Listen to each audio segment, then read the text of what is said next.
Hare Krishna students. So today's class I will begin with defining artificial intelligence. So we had already discussed this discussion in the previous class and we got different answers from different students. So whenever we talk about artificial intelligence, usually we define if a system has the ability to think, that is the hardware and software is able to use. The term that we are going to use is intelligence. It is able to use its intelligence, the hardware and the software together, they are able to use this intelligence. So therefore let us discuss some of the terms that are directly connected with intelligence. So first of all we have planning. So for regarding planning, whenever we humans we have to do some task, we usually plan. Let it be cooking or going to school, each and every task needs to be planned. Even if we think that it needs not be planned, just think about that for going to school you have to wear school uniform, and according to particular day you have to wear the sports shoe or the regular black shoe. Depending on so many other things, we always plan something. The next thing is learning. So we all learn every day, each and every moment we learn something new. For students, you are learning a subject, you are studying a subject, you are learning how to write alphabets, how to write sentences, words, how to talk properly, how to speak in English, and so many other things you are learning. So as human beings we continue to learn. Whenever new things come, new technologies come, we continue to learn. Previously there were no smartphones, maybe 15 years ago there were no smartphones, but today we have smartphones. So throughout the times we have learned so many things. We did not have even cell phone also, so we learned to use the cell phone. So these are some things that we humans usually do, that is learning. Next we have reasoning. So whenever we are talking about reasoning, that means we have the ability to give reasons, we have the ability to solve different puzzles, and in simple words, whenever we are talking of reasoning, it is possible for us to give reasons for something. That what are the reasons for, let us say, what are the reasons for raining? Why is there a rain? We can answer who this kind of why questions very easily. Next we have perception. Perception is usually what we call is the viewpoint on a particular topic. Each and every person has a different kind of perception depending on the topic that we are discussing. So even if just take this topic artificial intelligence, so different people have different kind of perception regarding this particular term.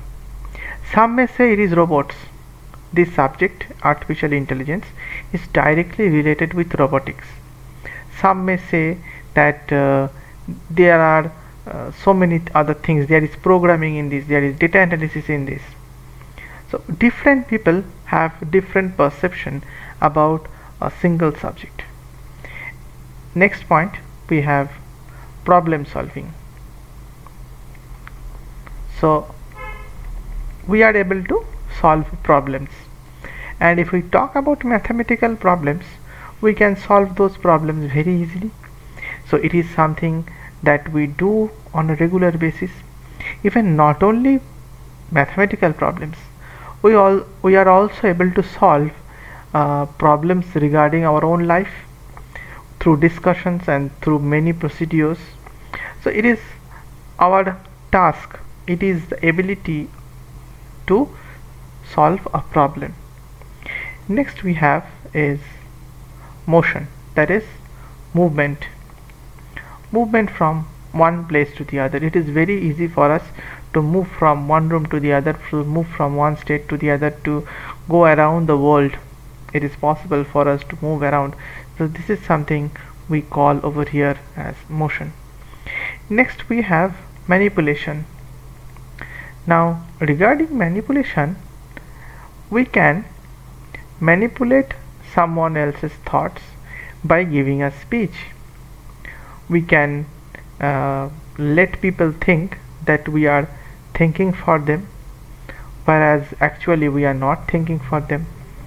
Now manipulation is something that we can do with our speech. So therefore humans have the ability to manipulate others.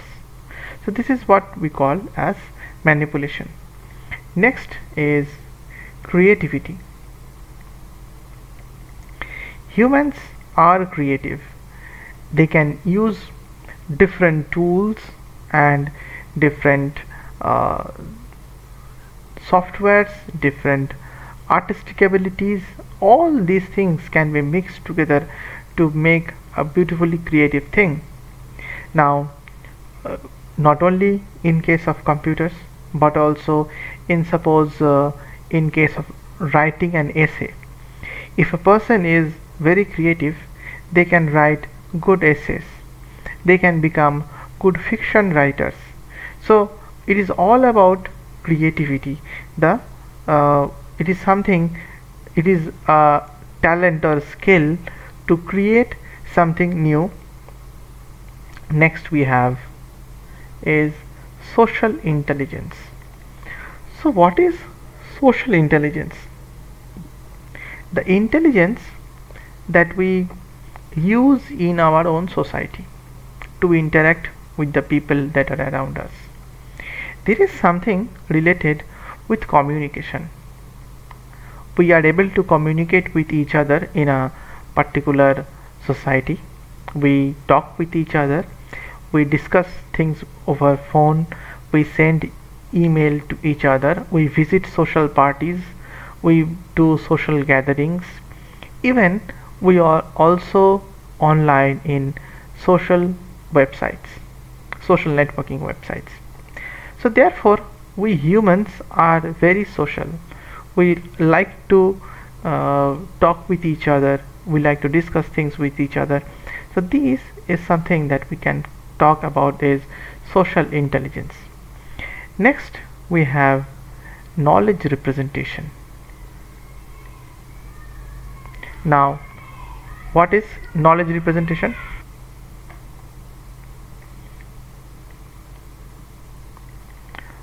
So let us now discuss knowledge representation.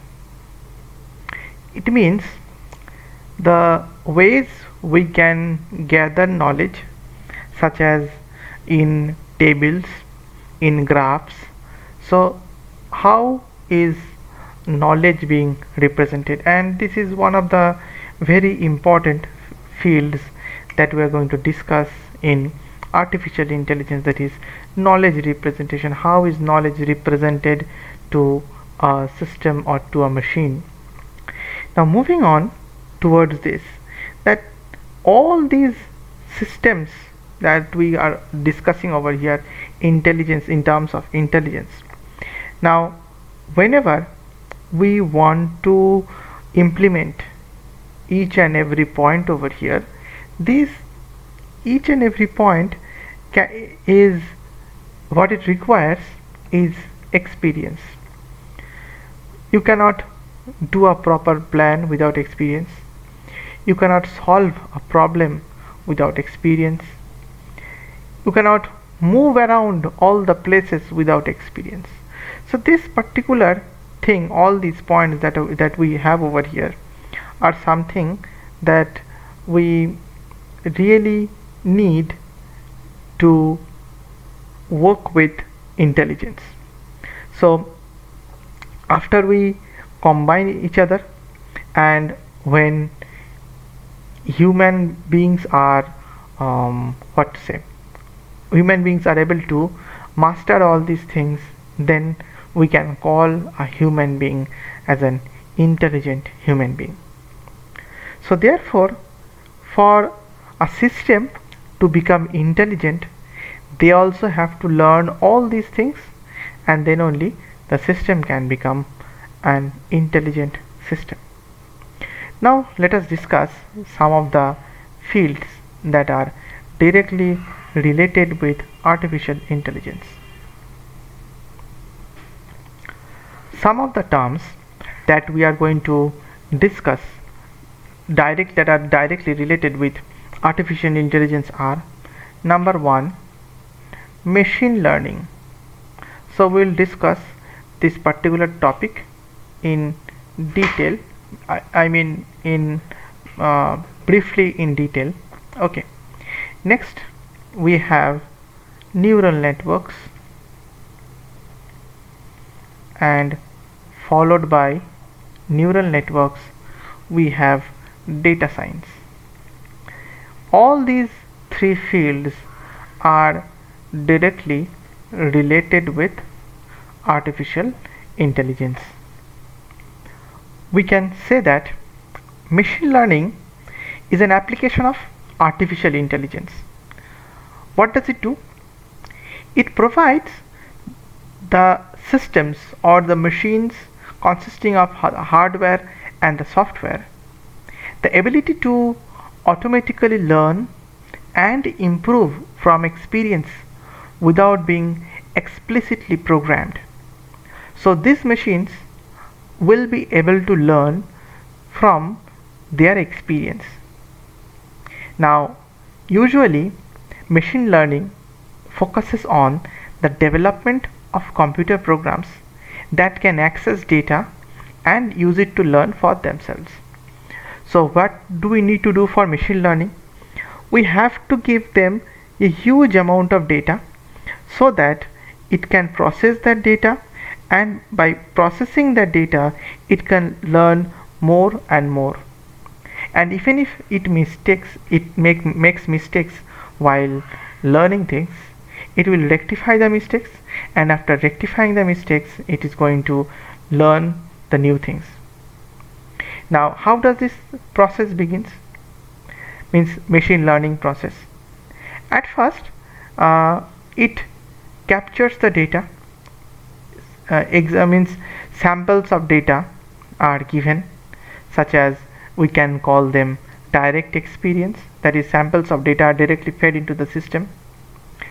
So the next thing is it has to look for some kind of pattern in the data, and by looking for the patterns in data it can check that how the data has been improvised throughout the years, and which is going to help it to make better decisions in the future based on the data that we have provided. So therefore its main aim is to allow the computers to learn automatically without human intervention or assistance and adjust their actions accordingly. Now the thing is that whenever we talk about that there is not going to be any kind of human intervention, that means we have to write such an algorithm that is going to be self-sufficient, or that algorithm is going to self-upgrade, then only it is be possible to learn a proper system, and then only the machine would be able to do proper checking and all. So let us now discuss some machine learning methods. Okay, so what are the methods? The first method is that we call is supervised machine learning. Supervised machine learning. So what does this mean? It means that whatever has been learned in the past, it can be applied to the new data to predict future events. So it means that it is going to analyze known data, and it is going to use that known data to make predictions on the new data. So therefore the system is at this point able to provide proper data or proper information by getting an input which is must for the system to. So it takes input, it gets the input. Most of the input in the beginning is some kind of example data, and from that example data it creates a learning procedure so that it can predict whenever actual data start coming in. So therefore it is something that needs to be supervised. That means someone has to be there to feed data into the system, feed example data into the system, so that whenever real data comes in, it is possible that it makes mistakes while interpretation. So it should be something that someone must be there to check for such kind of mistakes, and after checking for such kind of mistakes they can supervise the system properly. Next we have unsupervised machine learning.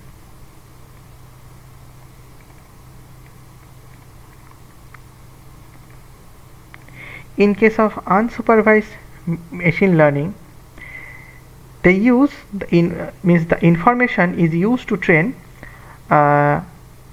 Specifically they are not labeled, means they are not labeled at all.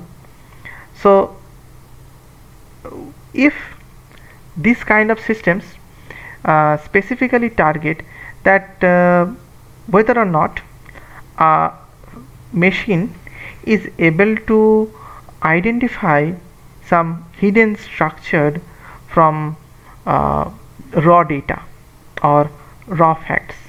So the thing is that it has to explore the data, and after exploring the data it has to draw some inferences from the given data to describe if anything or any hidden pattern is there or not from the raw facts or data provided. So this is something that we call unsupervised machine learning. I will explain this once again. Unsupervised machine learning means that data is given, but what type of data is given, it is not given to the system.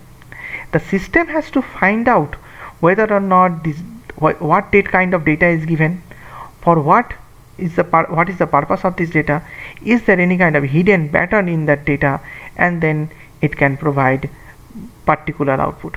So for these purposes, for unsupervised learning, it is not a target to get a proper output. The proper target for this is that whatever data is fed into the system, will it be able to find out any kind of hidden patterns in it. This is something that we ask from an unsupervised system. Next we have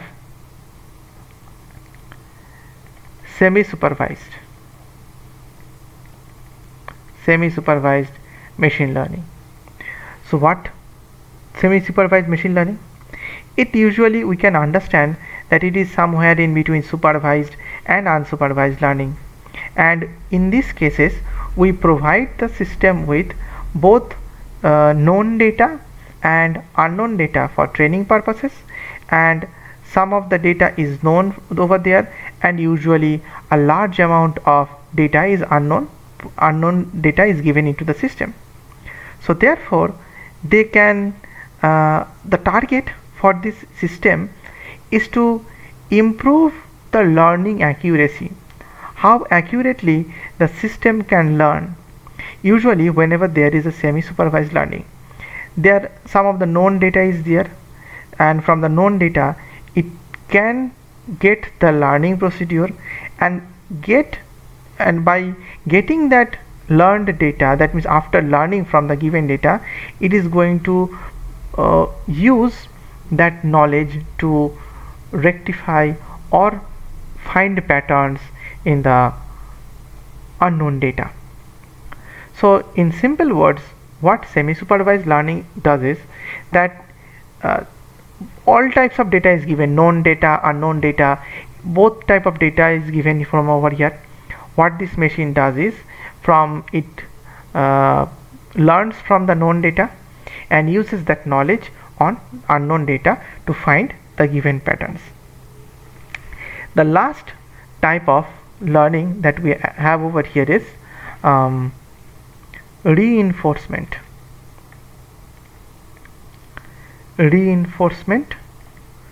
machine learning.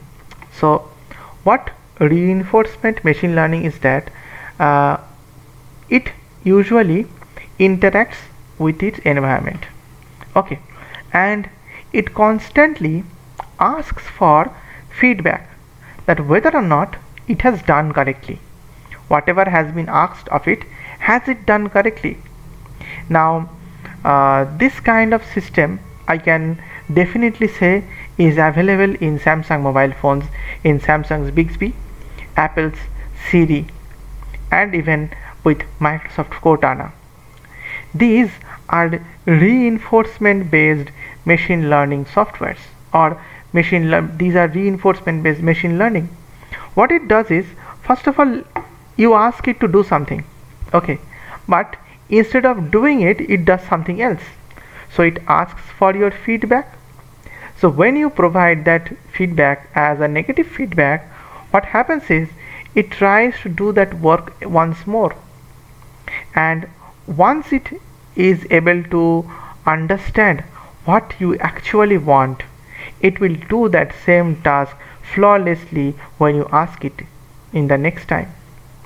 So usually this is what we talk about reinforcement learning, and usually this is one of the best ways of teaching a machine how to learn.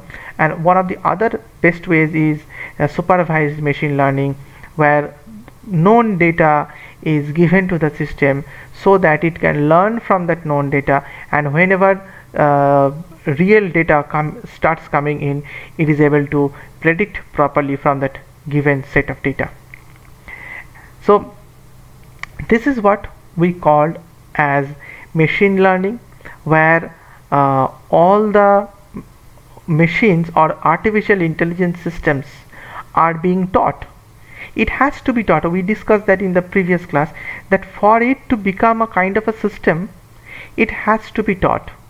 Now these are some teaching or learning methods. How we are going to teach the system, how is the machine going to learn from over here. Now think of this as if the machine is a student like you all. You are learning from your teachers. Will you be able to learn correctly without the help of any teacher? If a teacher does not show you how to do mathematical calculations or how to do additions, will you be able to do that? Is even never taught addition. It is only a few geniuses are there that even if they aren't taught, they are going to learn how this was done. So this is something that can happen in real life, but not with machines. So machines needs to be taught properly by using these learning mechanisms. They can be supervised, unsupervised, semi-supervised, and reinforcement. So these learning procedures can be used to teach a machine. Next we have neural networks. So another name for neural network is artificial neural network, or it is also called ANN. So what is an artificial neural network? It is a piece of a computing system that is designed or created to simulate or to behave like a human brain processes data and analyzes the data. We discussed in our previous class that whenever we are discussing about artificial intelligence systems or artificial intelligence machine, what we are actually thinking is we need a machine that is able to clone a human brain. But our human brain is so complex, it is very hard to create a clone of it. But using artificial neural networks, we are able to reach at least on the first step of creating a clone of a human brain. Now, actually, it is what we can call is a foundation or base of artificial intelligence, as it teaches the system to solve problems that would be actually impossible by any human being to solve. Now, artificial neural networks have self-learning abilities, and using those self-learning abilities, they are able to produce better results as more and more data becomes available. The more data we feed into the system, the more better results it is able to produce to us. So we will be discussing this artificial neural network in detail maybe in unit number 3, so where we discuss how an artificial neural network involves. But at this point, the programming of an artificial neural network is out of our syllabus. So how can we build, even if it is out of a syllabus, it is not at all a bad thing to know what are the things required to build an artificial neural network. We need to learn some of the things among this. We need to learn a programming language, possibly Python. We need to learn a neural network programming architecture or something that is going to help in creating a neural network. In this case, I would say TensorFlow, and some mathematical background in linear algebra, where we would require to solve some algebraic problems, so that we can teach the system how to solve such kind of problems, so that whenever we provide a new problem to it, it will be able to solve it. Okay, so these are some things that we need to learn, and whenever we need to work with TensorFlow, a lot of mathematical backgrounds are required regarding matrices, vectors, and so on. So these are some topics that are not to be discussed at this point, but still these are some things that use to create neural networks. Next, moving on, what we have is data science. Now specifically, data science is something where data is collected. First of all, data collection is there. We collect data from different sources. Data collection is there. Next, we have to manage the data. So data management means where the data will be kept, how the data will be kept, such kind of details are worked under data management. Then we have to analyze the data. What is there in the data, what kind of patterns are hidden in the data, so data will be analyzed. Now, as all artificial intelligence systems are dependent on data, without data not a single AI system would be able to work. So therefore, this particular field, data science, is mainly used in different subfields like big data. In simple words, big data. We'll discuss in brief these few topics. Big data. Next is data acquisition.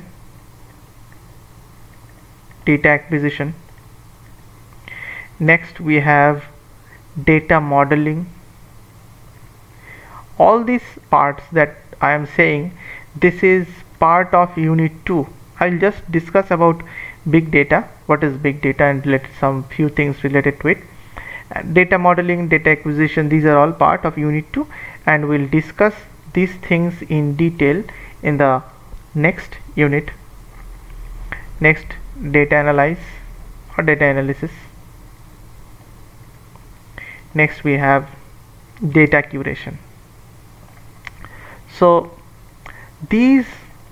all these fields need help from, or all these fields are some fields that contribute to data science. So data science is actually a huge field where all kinds of data related work is done, all types of analysis is done, and with the help of such analysis information is brought in. Means in simple words, data science is something that is a interdisciplinary field which uses scientific methods. Scientific method means some methods that are used in statistical data, those kind of things are used.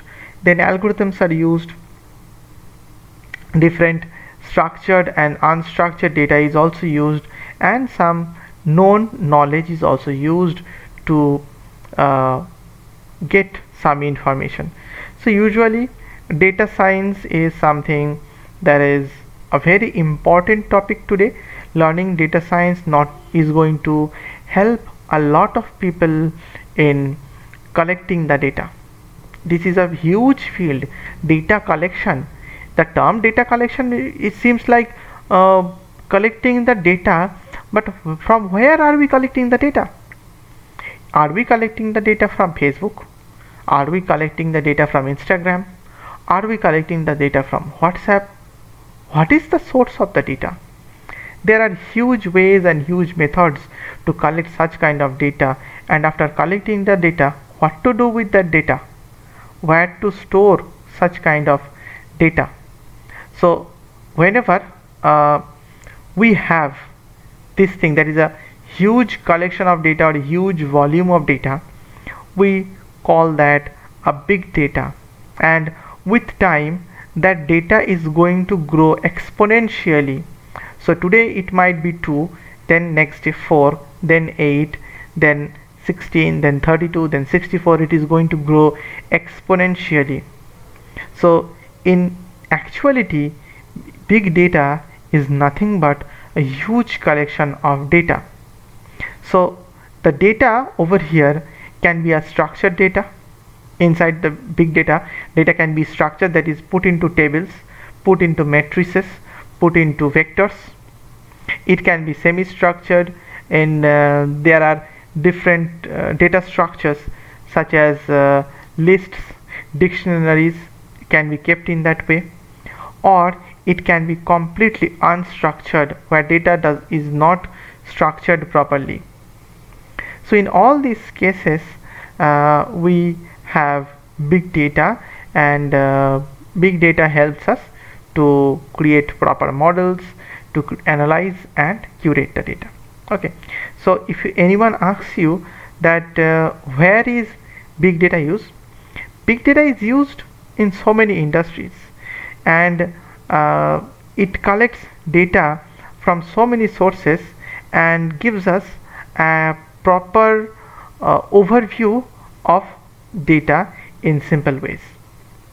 So usually suppose think about Amazon. You are buying something in Amazon and you browse through so many different items. You are browsing through different items. So suppose you want to buy a shirt, but you saw that Amazon is saying that those who bought this product, have also brought another product, that is a shirt, maybe a different company shirt. So you are going to look into that. Once you going to look into that, you think that or Amazon suggests that those who have bought this shirt, they have also bought this kind of trouser. Now this is something that is called personalized marketing. This is an application of big data where uh, knowledge or data from the users is taken, and after taking such kind of knowledge, it checks whether or not that same pattern is going to be applied to other customers also. And therefore what happens is that it checks a pattern. Suppose a person has bought a t-shirt, then that person has bought a shirt, then a trouser. So it checks for a pattern.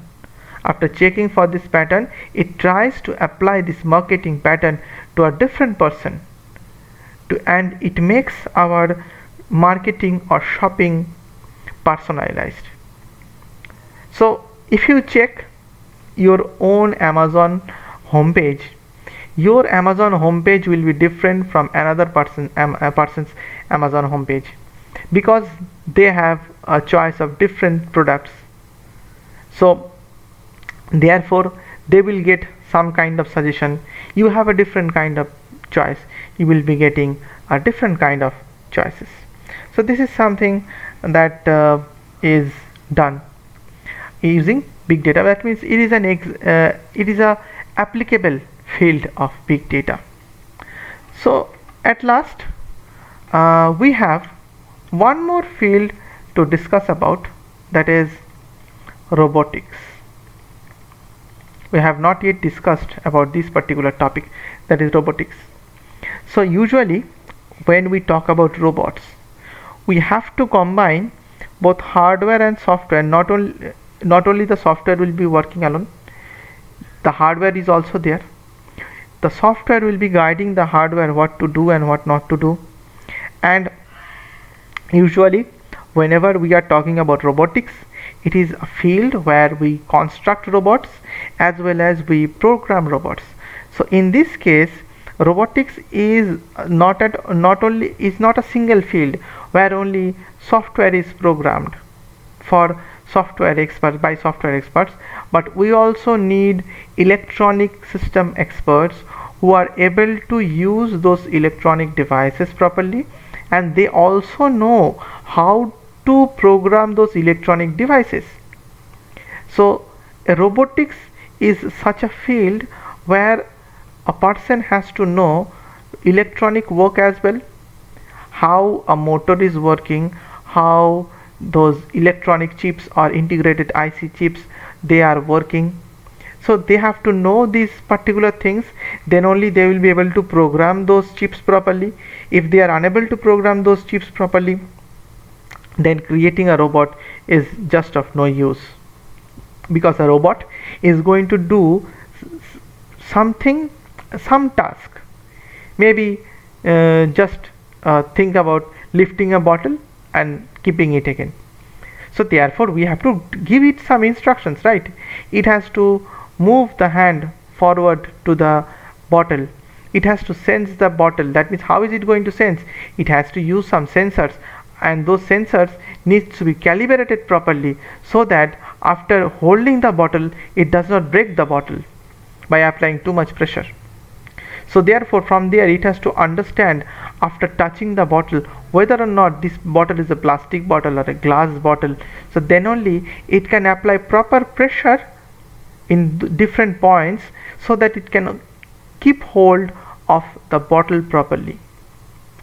So there are so many things to discuss regarding this robotics part. So one simple example, other than the one that I gave, is computer vision.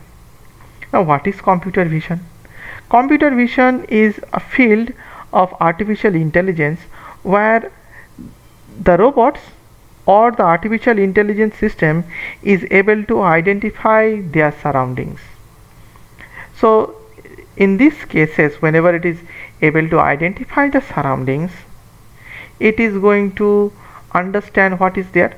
So as I said, it has to be able to understand whether or not the given bottle is a plastic bottle or a glass bottle. So it has to identify, and this is something they have to learn through computer vision. So these are some of the fields that are related to artificial intelligence. There are so many other fields also. Most of, at least for now, those are out of our reach at this point. That is, we are not going to discuss each and every field, but we have some topics right in front of us, and we'll be discussing about those topics in later chapters. So if you have any doubt regarding this chapter, you can ask me. You can post your comments in the comment section, or you can post your comments in the classroom section also. Thank you.